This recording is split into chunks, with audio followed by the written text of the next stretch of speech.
Gandang gabi mga master, pag-aralan natin to. Tama yung ipinito nating kabaro dito. Isang violation at saka isang technical foul. Bakit violation? Yung pong Article 30 ng FIBA Rules. Ball return to the backcourt. Yan, tatlong criteria. Yung pong puti, yan, yung puti na nag-dribble. Meron na pa silang ball control o kaya team control sa front court. Ngayon yung player, last to touch sa front court, siya rin. Kasi kada dribble niya, accidental yung bola. Natapik niya, papunta ng backcourt. Ayan. At syempre, yung player, first to touch sa backcourt, yung pong kakampi niya nakaputi rin. Nagkaroon pa nga ng konting screen, no? Pero ika nga manipis para sa illegal screening, kaya no call tayo yan.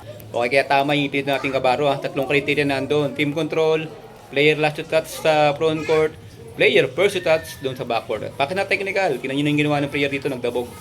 Ang tawag naman natin dyan, yung Article 36 ng FIBA Rules, yung technical foul, unsportsmanlike behavior, non-contact foul. Nagdabog yung ating player at may kundi pang paghahawak doon sa ating official.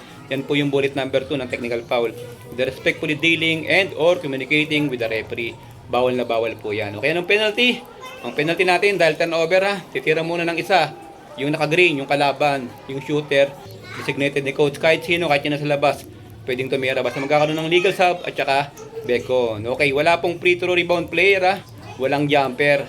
At ang throw-in po ng bola, saan po? Doon po sa gilid ng center line sa front court. Front court sa gilid po ng center line. Na meron panibagong 40-second shot clock. Okay, muli mga kabola. Kung gusto po ninyong makakuha ng 7,000 up, please paki-click ng aking link doon po sa comment section para sa extra income. Thank you, Kuya Roger. Follow and share.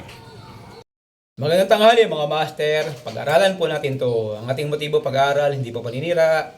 At siyempre, maraming salamat sa may-ari ng video at respeto sa ating kapwa arbitero.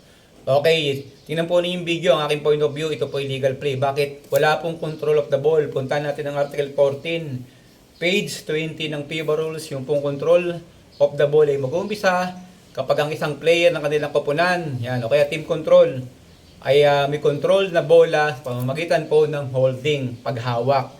Yung pong video makikita naman ninyo, sinalo yung bola sa ere, ganoon din naman, binitawan po yung bola doon sa ere. Kaya wala na pong ball control o kaya team control yung player na may hawak na bola. Kasi binitawan nyo sa ere. Okay, puntahan po natin ang player out of bound, yung pong Article 23, page 29 ng FIBA Rules. Nakalagay po rito, a player out of bound when any part of the body is in contact with the floor or any object other than a player above, on or outside the boundary line. Pag tinagalog po natin yan, yung kahulugan, ang isang manlalaro ay nasa labas ng hangganan kapag ang anumang bahagi ng katawan ay nakadikit, yan, nakadikit, nakaapak, o kaya nakahawak sa sahig. Yung pong sahig, yung po yung floor o yung court o anumang bagay maliban sa isang manlalaro sa itaas. Yan nga po yung ating video, yung player na sa itaas, binitawan yung bola sa ere. O kaya sa loob, yung mga player na nasa loob, lalong legal play yun. O labas ng linya ng hangganan. Yan po yung player na walang dalang bola.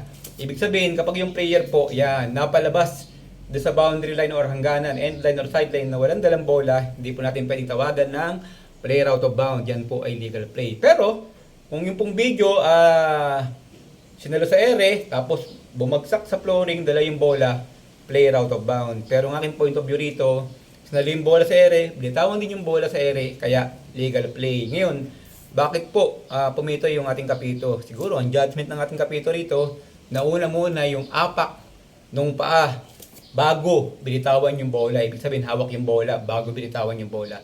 Kaya magiging player out of bound po yan o kaya violation. Okay, respeto sa ating kapito. At kung gusto nyo makakuha ng 7,000 up, please pakiclick ng aking link sa comment section para sa extra income. Ito po si Roger, please follow and share. Thank you!